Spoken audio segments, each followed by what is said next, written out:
Good evening, ladies and gentlemen. Welcome to another episode of Inclusion Matters podcast. Tonight, we are joined by Mr. Overdriver, Bill Wright. That's correct. I am the Heartbreaker. This is the Crippled Messiah. And we've just got a man that we call Patrick. It's a pleasure to meet all three of you. Thank you for having me. It's an honor. Absolutely. So, why don't we start the show off by letting Bill let us know about him and this product that he has to help the wrestling world connect with promoters and talent and referees and everything to do with wrestling. So I'm going to just let Bill take it away from here. Well, I appreciate that. Thank you so much. Yeah, we're very excited. So the inspiration for Overdriver came from the fact that I have 15 years overall experience in the business. I competed for 11 years in the ring. I've done some referee work. I've done some manager work. I've done some promotional work as a promoter. And I've been able to experience the industry in a lot of different ways. And certainly I feel like I have a lot to learn. And I learn every day by communicating to the community that we have. But I identified several issues that I thought that the professional wrestling business could be a little bit more efficient in. And in some areas where it could be a little bit more transparent and in some cases even more profitable. So what we've done is we've contracted a company known as the Appsketeers out of Atlanta, Georgia, to develop a mobile app to bring very powerful technology to the professional wrestling industry so that promoters will be able to connect with talent through a database that will allow them to search for referees, wrestlers, managers, photographers of all kinds all over the nation through a free mobile app, and they'll be able to book them through the database. We'll have secured transactions so wrestlers will know that they're going to get paid. Ratings and reviews where wrestlers and promotions, after working with each other, will be able to rate each other and help the rest of the industry to identify the rising stars in the industry, both promotionally and, of course, as talent. And fans will be able to search their favorite wrestlers and their favorite promotions and then get push notifications on their phone to be able to buy tickets right there and then. And that's just mentioning a couple of the different tools presented for promoters, talent, and fans to synergize the entire business through a mobile app that is being programmed as we speak and anticipated to be launched towards the first quarter, if you will, of 2024. Very cool. Well, thank you. I appreciate that. We're very excited about it. We have a lot of promotions that are excited about it. We've been advertising it for about 2 months because we feel to have an app launch and have maybe 5 wrestlers and 3 promotions is not going to be a big draw, not very useful. So we feel that building the community ahead of time is going to be beneficial so that when we do launch, you'll have a plethora of talent to choose from and a plethora of promotions looking for talent. And of course, fans being able to connect with all of them. In just a 2-month period, we've been able to recruit 55 promotions in a total of 19 states, which is roughly 8 going on 9% of the total market. So people who love the territories are about to see a sort of a resurrection, if you will, using advanced technology that we feel is going to bring it to a global scale. And personally, I think that's brilliant, especially with like Facebook and Instagram and things like that. It's just capitalizing on the way the world talks nowadays. So Yes, sir. Yes, sir. And one of the issues that you run into with Instagram and Facebook, not to say that they're broken systems by any means, they're just not built for promoters. They're not built for wrestling talent, right? They're built like Facebook was originally built for colleges, right? So it's not built to supply certain tools to that industry. And so what'll happen is you'll have somebody who's looking for a promotion in, let's say, Washington, and maybe they have a promotion that's in their backyard, but because it's not got a proper website, or maybe the algorithm missed it on Facebook, they don't know it. And so they miss it completely and they have to drive to another state to find wrestling. When you have that kind of a database, you'll be able to zero in on it, which will be really helpful. And then the other thing is push notifications are more accurate than algorithms for advertising to your fan base. And that's going to help with the efficiency and the profitability of the business. Wow. Okay. Well, we definitely want to hear more about this in a little bit, but let's get into some of these questions. Absolutely. So, Messiah, go ahead and start us off this evening. So, who were some of your wrestling heroes growing up? Oh, so when I was growing up, like the very first one comes to mind was Hulk Hogan. When I was a little one, Hulk Hogan was a childhood hero, and then I got out of wrestling for a little while because of the death of a family member. That was my grandmother. We shared it together, and when she had passed, my mom thought wrestling was too violent. And now that grandma wasn't watching with me, she pulled me away from it. So I had a hiatus of watching it for a couple of years, and then we moved back to North Carolina, and it became I was a little bit older, and a cousin of mine was watching it, so mom gave us the approval. And then I got my whole family addicted to it because I fell in love with it all over again. And at that time, Goldberg was just coming up, so I was a big Goldberg fan. Bret Hart, I think, is one of the greatest there ever was. I loved Perry Saturn, and his work in the ring was something that I emulated in combining mixed martial arts, just enough aerial with suplexes and submissions. So those are just a couple of the names that I grew up on. And of course, now that I've been older and I've studied the sport, names like Triple H and Undertaker are, of course, a vault of knowledge, if you will, for the business. I'm glad you said Perry Saturn because I don't think he gets the recognition that like he deserves, you know, in the grand scheme of like pro wrestling for what he did. Yeah, no, and I agree with you. I think Perry Saturn is one of those road warriors, if you will, one of the journeymen that just had just a wealth of potential. But some would say some of the politics, some of the issues that he had taken liberties, if you will, with some talent that he felt was maybe shooting on him or whatnot had kind of stifled his career, which is just a shame because I think if you go back and you watch Perry Saturn, if you look up Perry Saturn's top moves and watch some of his matches, like he was just an arsenal of suplexes and submissions and strikes, and he had just the best moveset, in my opinion. He was just phenomenal and one of the best flying elbows in the business ever. And his Death Valley driver was far superior to John Cena's FU or attitude adjustment, in my personal opinion. I agree. And I think one of the tag teams that people forget is the Eliminators from ECW.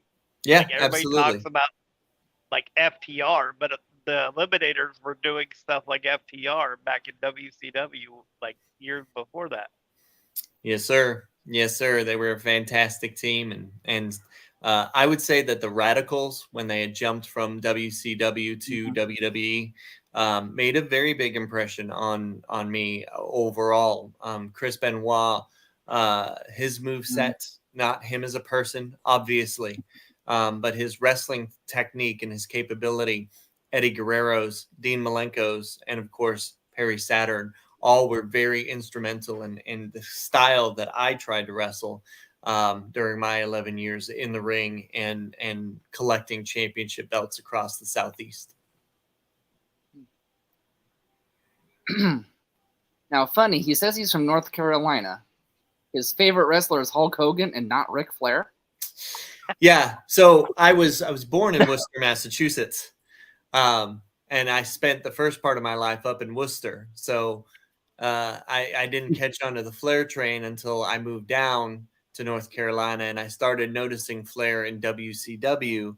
But I think we all know now, in retrospect, that the WCW Flair in the mid to late 90s was not the Flair of legend that everybody remembers. He was given a pretty rough go in WCW in comparison to who he was in the NWA, the early WCW, and then of course some of the later experiences he had with WWE to be able to kind of have those redeeming chapters.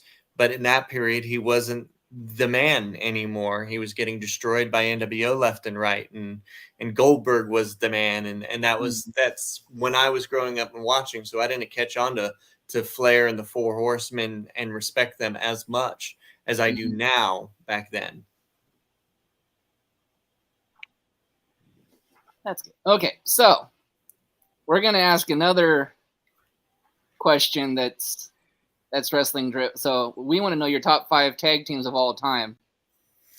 Top 5 tag teams of all time. Okay, yeah. So I'm gonna have to throw FTR out there as one of the top, and that's partly it's partly a little selfish because FTR both come from Asheville, North Carolina, which is where I spent a good majority of my life. I had met both of them. I actually worked with, I knew him as Stephen Walters at the time, and then later, Cash Wheeler. And I actually got to hire him as a promoter and then work against him and took my first ever pile driver, straight Texas style pile driver from him. And of course he protected me, but it was a tremendous experience to work with him. Then watching them and what they did in NXT and then later what they did in AEW is just amazing tag team work, like completely just an amazing tag team. Now, outside of FTR, I would have to say that the Outsiders are some of my favorites because they formed the NWO, because Kevin Nash and Scott Hall both individually were just, really tremendous talent when I was growing up. So I was a big fan of them. I was a fan of the Road Warriors. They were just a huge impression on me when I was younger. Or Legion of Doom, whichever way that you want to put it. And then I would say the Hart Foundation, Bret Hart and Jim Neidhart. Bret Hart's one of my all-time favorite wrestlers, and just everything he does as a singles wrestler and as a tag team wrestler is certainly one of the greatest. And I would say today, the Lucha Brothers, I'm just a big fan of what they do. And I was never that level of a spot-oriented wrestler, but they do just fantastic work. That's a great list. Thank you, sir. All right, Pat, you're up. What are your top 5 managers? Well, Paul Heyman is the GOAT, right? So he goes on top of the very list. Like, I think it would be hard pressed to argue anybody better than Paul Heyman. Bobby Heenan would be the second in that particular circumstance because I loved everything that Bobby Heenan did. I think he was a fantastic manager as well. Outside of that, so I guess there's a side of me that wants to say Eric Bischoff because I was a big NWO guy. And he came to the ring with all sorts of them, right? He came out with Hogan and Steiner and Bagwell and Adams. I mean, he was like always coming to the ring. He wasn't necessarily a manager, but at the same time, like I feel like he kind of filled that slot. Jimmy Hart, phenomenal. Like you can't not love Jimmy Hart. And let's see, the last manager, I guess, would probably be Miss Elizabeth. And I think that would be partly because she was, in my opinion, like the perfect valet for a long time. She definitely, I think, was the epitome of that role for a very long time. Another good list. I try. I'll keep up. I try to keep up. So I'm gonna throw a new one that I just came up with. Okay. Top 5 most underrated wrestlers of all time. Ooh. All right, top 5 most underrated. Well, I will absolutely start with Perry Saturn. I think that Perry Saturn was just phenomenal. I love his suplexes. I don't mind telling you that I downloaded a version of Perry Saturn on WWE 2K23 and regularly utilize him because I think he has the best moveset. So I think Perry Saturn. I think Pac is criminally underrated. I think he has had some titles in AEW, and he held the NXT championship for a while. Absolutely underutilized in the WWE, in my opinion. Once he left NXT and came up to the main roster, just criminally underused. One of the most phenomenal. I mean, like, if you believe in superheroes, Pac was a superhero. Like, that's just bottom line. He's just phenomenal, and I hope in time that he'll have an opportunity to get even more attention in the days ahead. I would say that Chad Gable is underutilized. I don't think it's too late for him to have an opportunity to come up the card, but he's a phenomenal young talent. I think Chad Gable has a lot to offer. Other guys that I would say are criminally underused, I think, in my opinion, I think Wrath had a huge opportunity. I know he was Atom Bomb in WWF, and he had some run there, but when he was Wrath in WCW, he had a lot of potential, and he was doing some really, really good stuff. And then they kind of died down because they fed him to Goldberg. And I'm a Goldberg fan, but undercard wise, I think Wrath got the short end of the stick there. Other guys that I think are underutilized, I think Tommaso Ciampa and I think Robert Roode, both really deserve a chance to be higher up on the card than currently. And I'm sure that somebody in the WWE office would say, well, good things come to those who wait. I get it. But I think Ciampa is just a ferocious competitor. And I think Bobby Roode has the whole package. And I know he's out with the neck surgery and whatnot, but I would have loved to have seen him pushed higher up the card faster. In just my personal opinion. So that'd be my top 5. Well, you're 3 for 3 because I can't argue with that list either. Thank you, sir. Thank you, sir. I've studied wrestling my entire life. I've been in the business 15 years, but I'm 40 now, and you can count that as 40 years of studying this sport nearly religiously, minus maybe a 2-year hiatus. Wow, you and Messiah are going to get along perfectly because he is the wrestling encyclopedia. Like, literally, I live at a nursing home. I have nothing to do all day but sit here and watch wrestling on my tablet and study from, like, day to night. Absolutely. Yeah. For sure. You and I will get along just fine, my friend. Yep. So, okay, so let's do the debate question, shall we? Sure. Fire away. I love it. Who, in your opinion, is the best wrestler turned actor? Best wrestler turned actor? I think it would be, I guess that depends on what you're looking for there, right? Because if you're looking for box office, obviously there's only one contender, right? The Rock has blown away everybody else when it comes to the amount of money that he has made. He has, in some years, been the highest paid actor in the world, period. Nobody else can say that. So I think it would be hard to say anybody can claim that better than The Rock. I enjoy watching Stone Cold in everything I've seen him in, but he generally gets pretty well peg-holed in a particular spot and certainly hasn't made the same impact, I would feel. And Hulk Hogan's movies were miserable unless you were a child that didn't know any better back in the 90s. Very true. Although at least in Suburban Commando, you got to see what Undertaker would look like if he had a high voice. So I mean, you had that. For sure. Absolutely. As a kid, I loved that movie. As an adult, I can't bring myself to watch it again. So, I'm with you. And I know John Cena's been making moves and making an impact. And you know what? Good for him. I wouldn't say that he can't catch up to The Rock in time.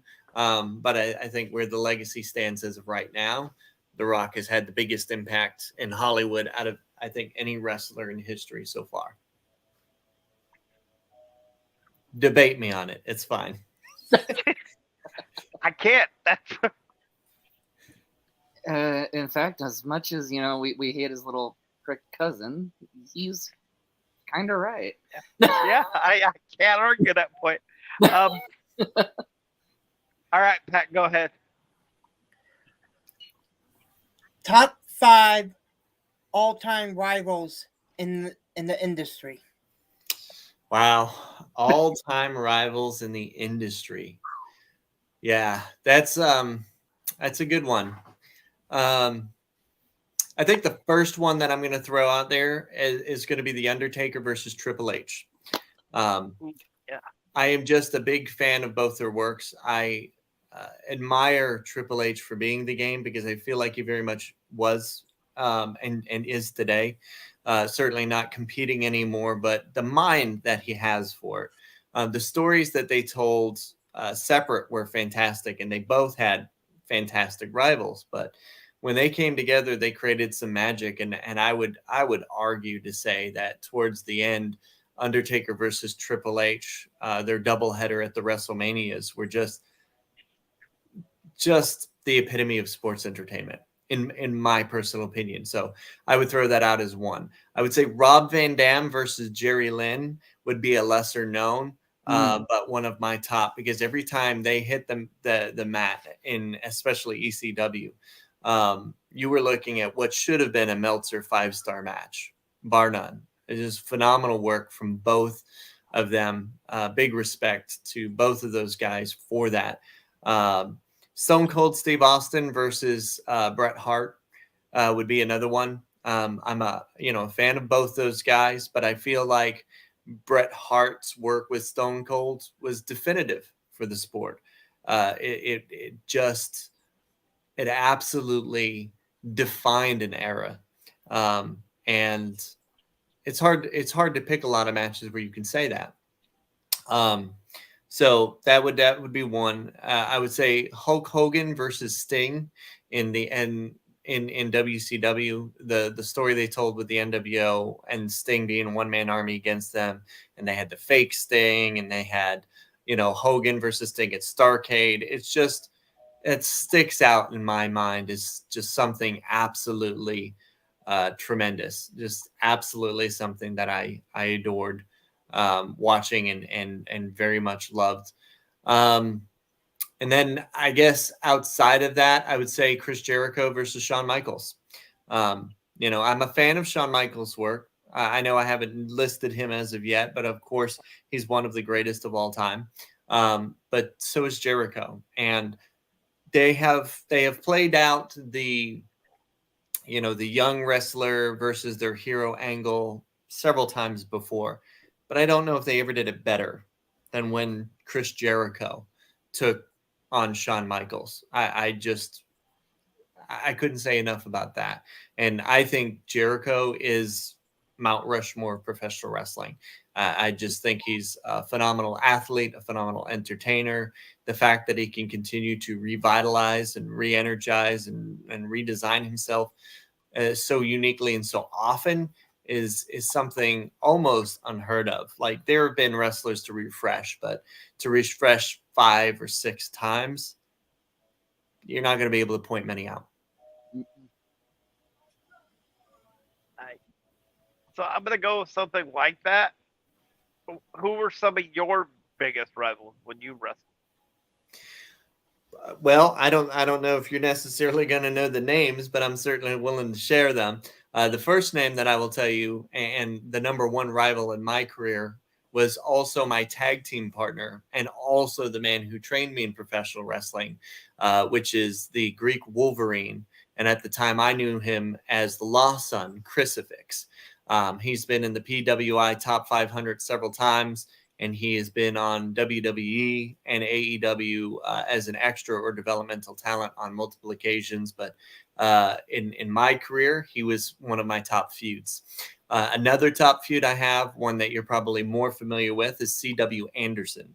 C.W. and I had 2 matches, and they both ended up being hardcore matches because a promoter in North Carolina can't help but ask C.W. Anderson to do a hardcore match. So whether they approved it with us or not, that's where it ended up by the time the card, was active. And we are 1 for 1. And at the time, I lost against him. The second match that we had, I was on a winning streak, and he broke it with his super kick. So I feel like that I have a last run in me. I don't know exactly when or where, but a rubber match between me and C.W. Anderson is a must to conclude my career. So those would be two of the top feuds that I have had in my career.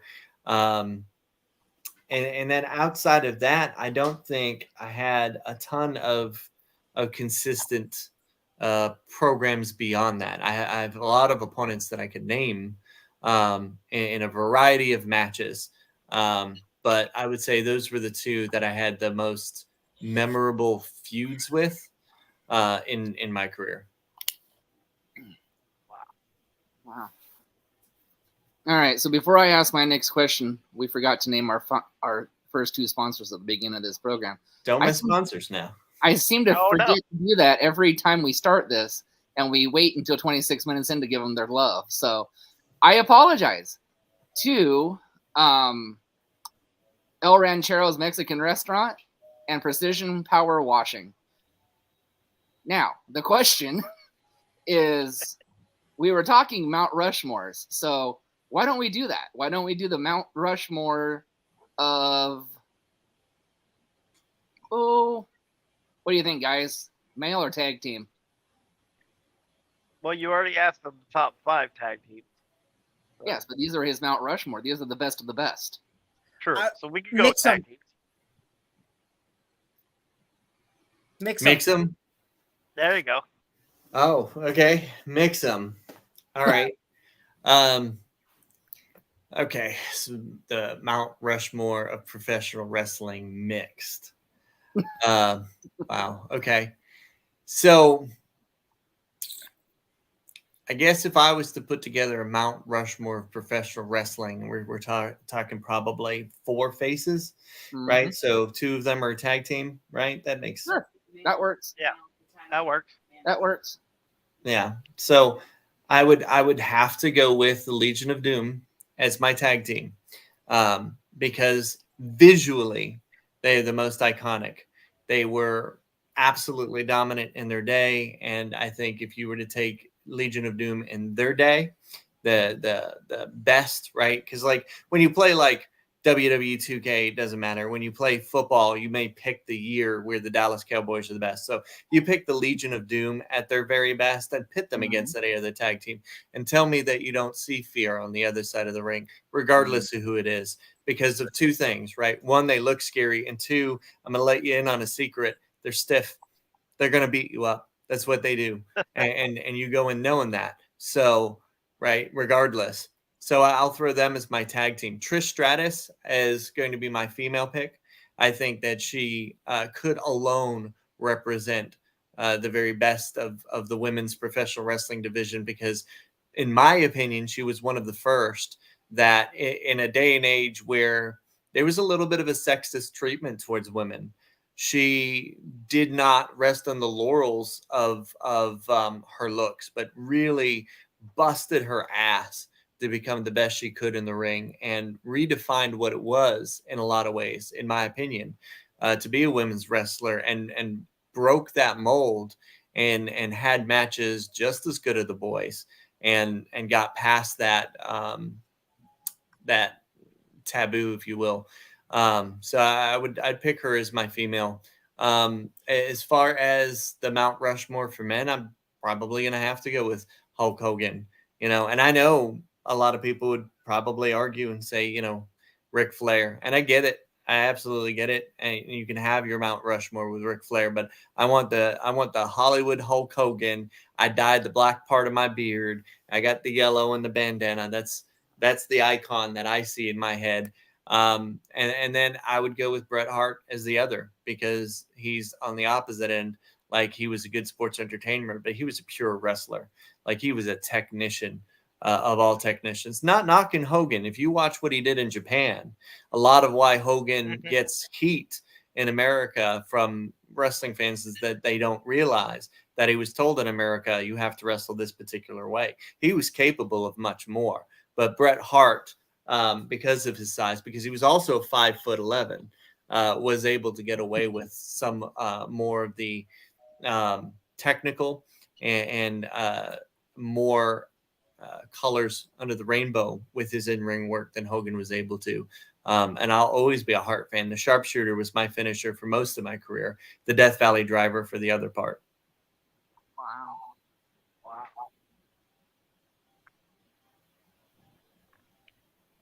All right, Pat, go ahead. Yeah, keep them coming. I got you. Okay, I just thought of this one. Okay. It's going to be a little odd, but your top 5 dream matches. They're going to Dream be matches. past, present, and future.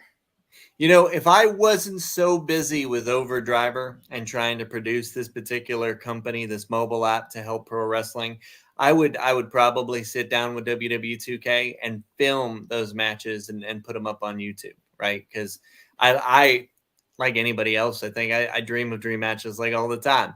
And I think my first pick would be Undertaker versus Sting. I think that would be the dream match.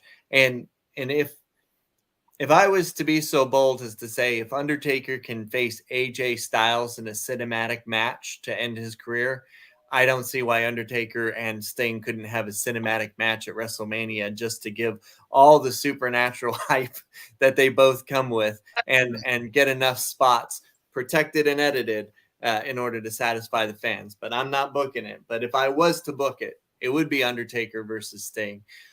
For sure. Absolutely. Number 1. Number 2 would be Stone Cold Steve Austin versus Goldberg. I think that would be one that fans have talked about for a long time and wanted to see those two go at it. And it would be the Stone Cold pre-neck surgery Stone Cold, you know, and Goldberg at his prime when he knew, like, Goldberg and WCW had moves. He had STOs and double underhooks and variations to gorilla press. He was more than just the spear and the jackhammer that he became in WWE. And I would have liked to have seen those two go at it for sure. I think less popular of an opinion, but one that I would love to have seen would be John Cena versus Lex Luger. I think that those two powerhouses with their builds, and that they both are not, in my opinion, the most technical sports entertainers, would been properly matched with their technical capabilities and their overwhelming power for a fantastic display of just brute force, really. And I think to that same regard, I would love to see the Big Show versus Andre the Giant.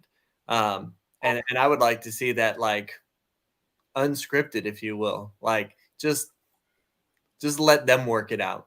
Like, they're too big to tell who's going to go. Let them figure it out. Like, Andre, Big Show, just let them destroy each other. I think that would be just epic.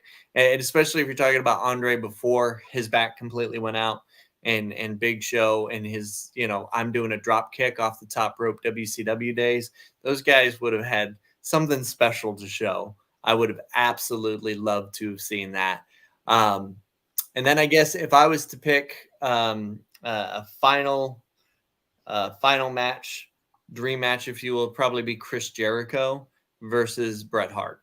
I would love to see that. And it's not to say that they probably didn't at some point maybe cross paths in like WCW or in Calgary or something, but it's not one that I'm familiar with ever seeing a build up and televised. It certainly would have been, you know, Jericho would not have been at that time the level that he, you know, attained in WWE. So I would like to see undisputed champion Jericho versus, you know, WWE champion Bret Hart. I'd love to see that one. I love that list. The part that made me kind of go, is the Lex Luger John Cena one, because I wonder if you would do John Cena or would you do his prototype gimmick, since they were similar and you could build more of a story off of that one. Yeah, I could see it either way. I think I could definitely. I think at the end of the day, John Cena prototype versus Luger would probably look a little bit better, but I think fans would have more of an interest in John Cena versus Luger, the John that they kind of know, with the "you can't see me" fist drop and the, pumping up his shoes and Yeah. spinning medallions and all that jazz. We'll say jazz. We won't say nonsense. So my question is, what was the craziest match that you've ever been in? Craziest match that I've ever been in would probably be just a hardcore match against Crucifix. I'm not a death match guy. I'd never, purported to be that kind of self-destructive. Can I put it that way? Like, I don't, Yep. I have the utmost respect for people that will take those kind of bumps. It wasn't what I was interested in. I love throwing suplexes. I love submissions, flying off the top rope to land an elbow drop. Like that's what I like to do. If you want to throw some weapons in there, I'm fine with that. But I wasn't looking to lacerate myself as a goal by the end of the match. But we had a hardcore match, me and Crucifix, and we were beating each other with steel chairs and kendo sticks. And at the time, I was wrestling by the name Hunter X. I was a bounty hunter. I was in real life. My day job, my shoot job, if you will, was to be a bail bondsman. So I would bond people out of jail. And if they didn't go to jail, it was my job to run them down and put them back in jail. So I just said, that's a better gimmick than what I'm doing currently. So let me just steal that. And so I came down to the ring as a bounty hunter with a bail bond vest and gloves and ripped jeans. And we were fighting in that hardcore match, and I pulled a taser out, and it was a flashlight taser. And the fans heard the pop, and they knew what was coming. And I had the taser down, and I was pushing it towards him. He was pushing it back, like that classic kind of movie scene where you got a knife, you're trying to stab the guy, but I have a taser instead. And my gloves slipped, and my fingers went into the arc of the taser, and I had tased myself in that match. And that was more pain than anything else in wrestling ever. And then what was worse than that, because we continued the match, is that I got hit with a fixation, which is a fisherman neck breaker, fisherman suplex into a neck breaker. Similar to Perry Saturn's three-handled moss-covered credenza, or similar to what Nikki Cross uses as her finish, and Elias did for a short time as his, on a steel chair. And then I got pinned, and the ref goes 1, 2. He says his shoulder's up. I didn't kick out, and that pissed my opponent off so bad, because the ref had screwed up the finish, that he had stacked like 3 or 4 steel chairs on top of trash cans that were already crushed and broken, on top of other junk, and power bombed me on it. And I literally had a bruise from like elbow to shoulder from landing on that mess. And then the match was over. The positive is that at that same show, the franchise, Shane Douglas, was a guest there for a spot. And he watched the match, and when we came back, he congratulated us both and said that was a really, really good hardcore match. And I get that from the official first ever Extreme Championship Wrestling champion was a huge compliment. One of the craziest matches, but also one of the craziest compliments that I could have ever gotten in professional wrestling. Absolutely. All right. Heartbreaker, you're up. So I'm going to ask a question, and then I'm going to actually it's going to be a 2-part question. Okay. So it's going to be, what advice would you give to a new promotion, a new up and coming promotion, and how can Overdriver help the promotion? Absolutely. So I love that. The first advice that I would give a new promotion is to get involved with your community, because generally speaking, most of us run at home. Let's face that, right? It very, very seldom that you live in North Carolina and you go, but I'm running in Virginia, right?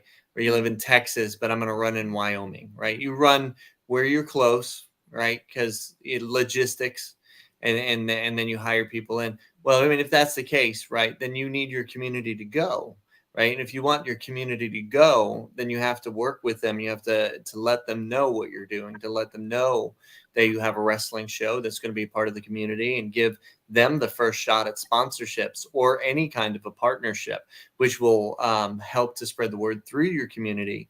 That'll help sell tickets. That will help you get in with sponsors. It will help show that you're willing to give back to the community.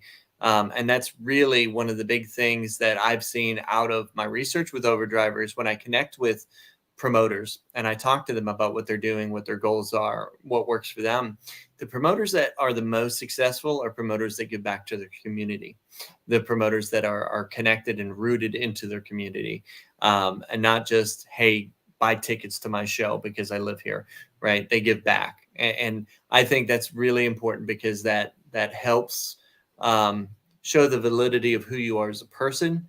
And at the end of the day, that's what you are, right? But if you just look at people as numbers, people can tell. If you look at them as people that you can help with your product, and that wrestling can be a benefit to them, not just an opportunity for you to take money from them, people can sense that as well. So get involved with your communities, help your communities, get involved with the charities in your communities, or other good services or companies that you can partner with. That would be a big one.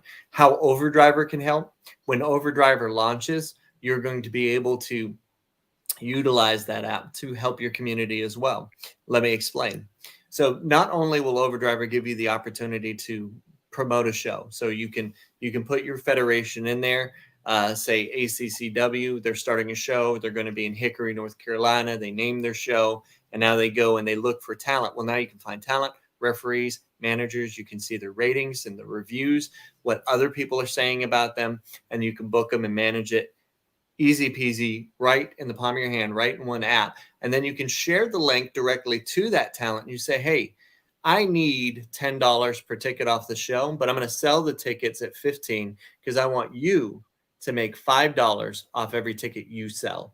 So now Overdriver is the only ticket selling app that has an affiliate marketing platform on it that pays you commission. And that can be utilized to not only help make podcasters sell tickets and make money off of it, but you can also get your referees or anybody who's a wrestling talent. So now they're not just posting it up there willy-nilly, they're doing it and they're hustling for you, because they know they can make more money selling tickets than they can by taking the bumps you're going to pay them to do, right? And that's going to help the growth in your company. And then you can actually have what's called event staff in there, and you can get together with a local DoorDasher. You could get a local pizza delivery company and say, hey, if you go on my app, you go into Overdriver, sign up as an event staff, I'll share this with you. You can make money selling tickets through everybody that you go. So you can make a little bit of money as well. And the app will take care of the split of the commission, giving them $2, $3, $1, $5, however generous you are, and then the rest to your account, which will, of course, all get paid out when the show's there. So there's a lot of opportunity there as well, because now you can spend less money on advertising and actually more money on people actually hustling, right? Because nothing sells more than a salesman. I spent 20 years in retail commission sales, and I experienced what it was like to be one of the top dogs in an entire company on multiple occasions, but it's because I was incentivized to do so. So when you hand somebody a poster and say, hey, go advertise the show, because it's partly, your priority, you want to see people there, they'll do it. But if you tell them you're going to pay them to do it, you're going to see a whole different level of commitment and a whole different level of results. And that's something that Overdriver is going to be able to do. This is part of another way that it'll be profitable. Plus secure transactions to take away the headaches of everything. So everything's going to be automated. And that's really going to be useful and helpful as well. Wow. I gotta say so. I've been watching wrestling and I've known people that have been around wrestling for about 30 years, give or take. And that is the most brilliant thing I've ever heard, because I've seen like promoters and stuff that have been like running around like chickens with their head cut off, trying to go like, well, how are we going to advertise, or how are we going to do this or do that, or and then they struggle to do it because there's so much that they have to do. Yeah, no, I understand, and I got to tell you, it's a huge compliment to hear brilliant, right? Because I like to think so. I like to think I'm relatively intelligent, and I've come up with a pretty good idea, but everybody does, right? Everybody thinks that. So to hear it from somebody else who hears it for the first time, whose experiences spending his whole life studying this industry as you do, to say it's one of the most brilliant things you've heard in the business, it's a huge compliment, and I appreciate that. Yes, and I actually have to agree that that's brilliant. It's amazing. And I think it's going to help promotions and new promotions alike, and bring back, dare we say, territorial stuff too, which is awesome. Absolutely. We're hoping to be representing a new version of the territories, a new version, if you will, that can go on to a global level. And we're very, very excited at the prospect. But it's also going to help talent a lot, because I see people all the time on Facebook and they're like, book me, I'll promote for you, and I'll work this kind of match, and I come from here and I do this and I do that. And they get like 15 people that look at it. It's frustrating for me, because I know that this is somebody who's trying to make a living at it. And the best way that we can get you advertised is for the, let's face it, biased algorithms to get you in front of the right people. Why don't we have a nationwide or an international database to get you in front of all the promoters at the same time? We need that. And that's what we're going to fix. So we love having your enthusiasm and excitement. And anybody who's listening to this podcast, I urge you to go to overdriver.org, sign up to our launch list, because the more names that sign up to the launch list early, the more that we're showing other promoters, other talent, other fans, potential investors to help add even more technology into this tool, that there is a movement of people that believe in this product. Absolutely. All right, Pat, you're up. Okay, this one it's going to be a little long, but. Okay. So out of the 4 major WWE pay-per-views, name your top, in each one, name the top 5 moments of all time. That is a long one. Yeah. I'm going to do my best to try to keep track of that. Yeah. So I think we'll start with WrestleMania. Hulk Hogan versus The Rock is the very first that comes into my mind. The passing of that torch was an extraordinary situation, and I just absolutely love that. Bret Hart. No, sorry. It was Shawn Michaels versus Stone Cold Steve Austin with Mike Tyson as the referee. That was another moment that I thought was just absolutely terrific. When this will be an unpopular one, and I'm sorry, but when Brock Lesnar broke the streak of The Undertaker, the look on everyone's face alone is a WrestleMania moment. The suck of the life out of that room was just, it was a moment to remember. So I'll have to, go with that one. I'll also have to go with Bret Hart versus Shawn Michaels. That was just a tremendous match. And then the Hardy Boys versus the Dudley Boys versus Edge and Christian in the second version at WrestleMania, when you had interference from Rhino and Lita and Spike Dudley, was madness. I absolutely love that match to this day. So those will be my top 5 WrestleMania moments that just off the top of my head, just, the first thing that comes to mind. When it comes to the Royal Rumble, yeah, I think you're going to be testing my limits here. But I'll do my best. Trust for me, you. if you can't come up with all of them, don't worry. That's a kind of a big question. So. Yeah, for sure. I think seeing Brock Lesnar dominates, well, I want to say it was somewhere around 15 or 16 wrestlers before he got eliminated, because the champ wanted to go in first and just absolutely destroy everybody's chance at his belt. And he's just ruthlessly going through everybody. And then Drew McIntyre comes in and just knocks him, just right out of the ring. That was one.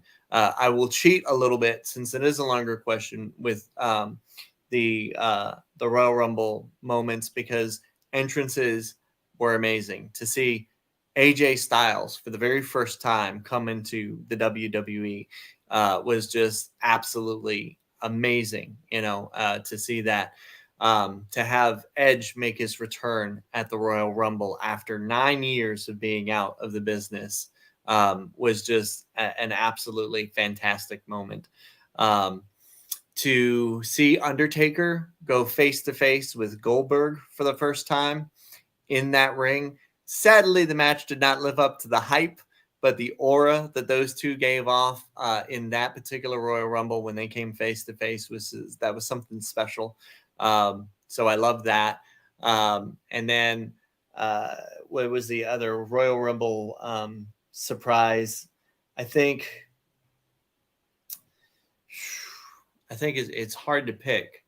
A last one there. So I guess as much as I'm not a super big John Cena fan, you can't help but see John Cena's superhuman comeback at the Royal Rumble as one of the top surprise returns, because he should have been out for like a year. He should have been out for a year or longer. And like within a few months, he's like, I'm back, just so you know.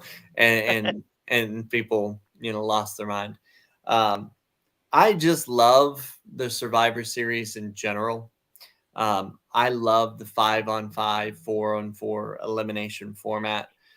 So I don't know if I'll be able to pick out all 5 moments there. I will say that, of course, Undertaker's debut is a huge moment for that, or for Survivor Series. I think the War Games making a comeback at the War Games was huge. I loved War Games in WCW. To see it in NXT was great. The fact that they finally brought it to the mainstream was just absolutely amazing. So I was definitely here for that as well. And that's going to be it for Survivor Series, other than I just love the traditional format. And now I, of course, love the War Games. As far as SummerSlam is concerned, I'll give you one that jumps off the top of my head, and that's seeing John Cena at the time be Super Cena get destroyed by Brock Lesnar with over 16 suplexes and a couple F5s. That match was just unreal.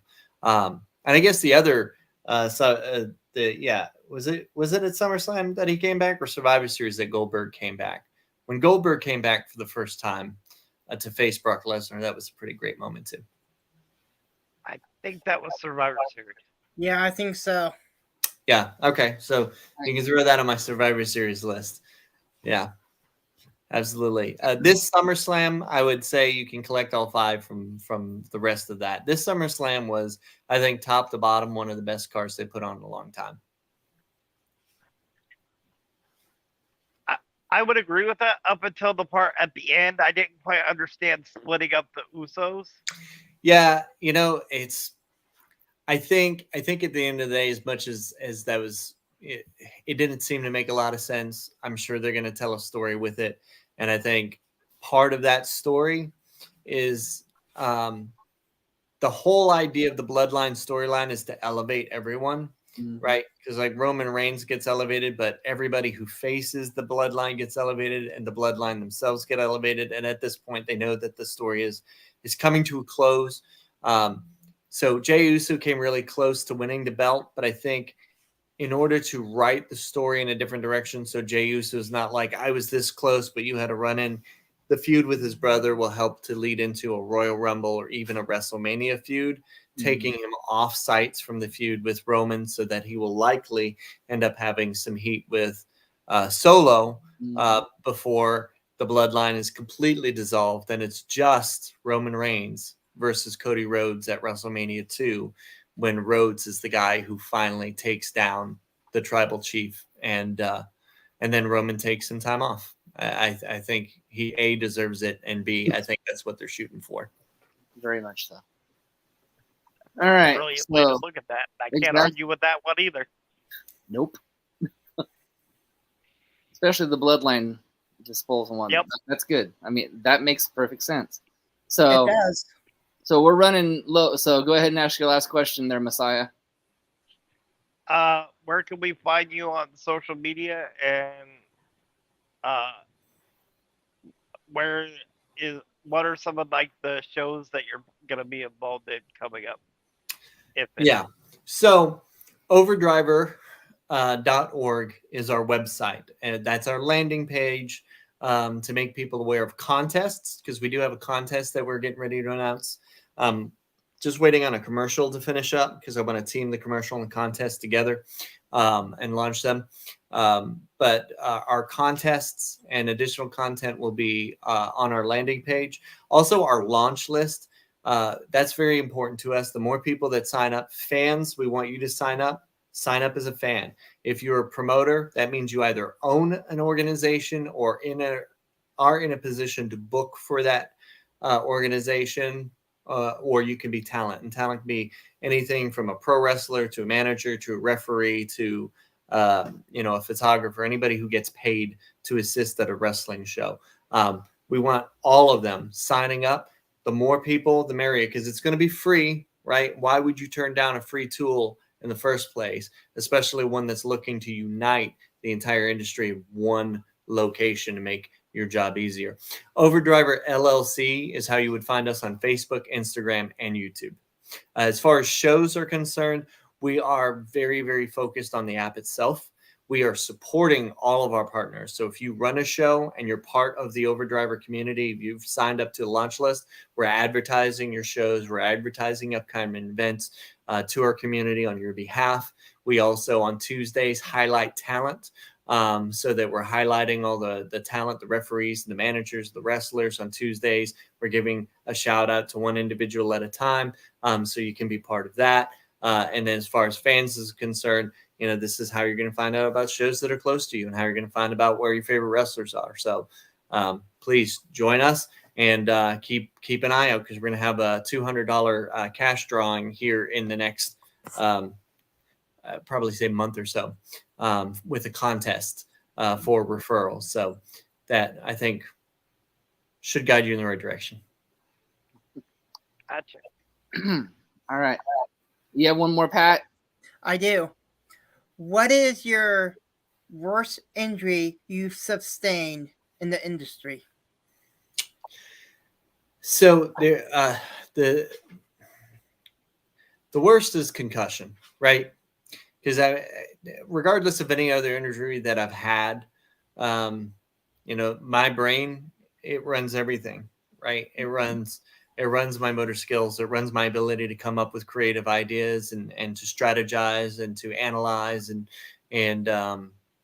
to come up with matches, come up with overdriver, all that stuff. If I take too many concussions, that kind of comes to a close. And I've had a couple in the ring. Tucking your head is very important, and protecting yourself is very important. But even with your best trainers, your best practice, you still, you can take shots to the head, especially if you're really going for the gold. You're really trying to steal the show. And yeah, I've taken a couple of headshots that shook me pretty bad. For up to, I remember one particular case where I felt the effects of the concussion, and it affected my job for like 2.5, maybe 3 weeks. That would be the worst. The second would be a knee injury. And my wife can tell you now, we live in a house that has only a couple stairs, but I feel every single one coming into the house, every single step. My knees are both pretty beat up from that. Wow. All right. And now, finally, it's the end of the podcast, and we can announce finally, ladies and gentlemen, Inclusion Pro Wrestling has launched. We have an official launch date of November 25th, Oh, wow. 2023.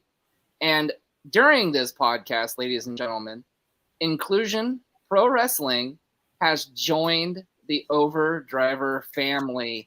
Yes, that's right. I had signed up for the launch, so we are now part of the Overdriver family. It's fantastic. We love that. Congratulations, Wow. and thank you for joining us. But congratulations on the start of Inclusion Pro Wrestling. That's fantastic. And November's super soon. Yes. Congratulations, Yeah. guys. It's amazing. And one more time, let me just give you an overview on the mission statement for Inclusion. Absolutely. For the fans that are watching or will watch. Inclusion Pro Wrestling is called that because 3 of our members on our board have physical disabilities. And for years, we were told that we couldn't do anything as far as wrestling, because you're disabled. It's a wrestling ring. The two have a hard time meeting together. So our mission statement is kind of a twofold one. One, to allow everybody into wrestling, regardless of your disability, regardless of what you have going on. Come to Inclusion Pro Wrestling, and we'll give you a chance. If it's not for you, then that's fine, but you got to live your dream for however long you want to be there.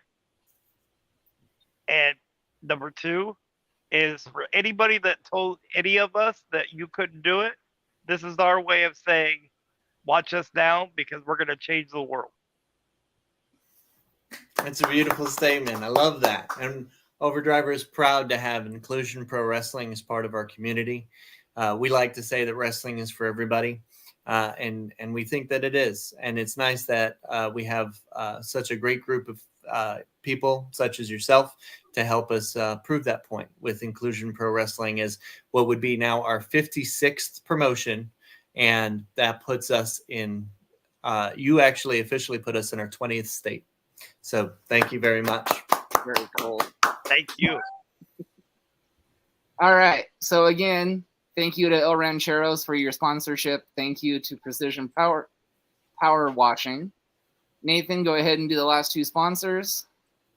Our other 2 sponsors are the CARE program, which stands for Community Action Reaching Everybody. And to get a hold of the lady that's in charge of that is Becky Bernhardt on Facebook. And Bruce Nichols Painting for all your painting, pressure washing, and lead removal needs. And you can find him on Angie's. Okay, and one last shameless plug before we let everybody go. Washington State, look out, Inclusion Pro Wrestling is here. We're looking for sponsorships. If you're interested, look me up, look Nathan up. We'll give you our sponsorship packets because we're launching. So, with that being said, thank you again, Bill, for joining us this evening. For Pat, for the Messiah, I'm the Heartbreaker. We'll see you guys next time. Thank you very much. Thank you, guys.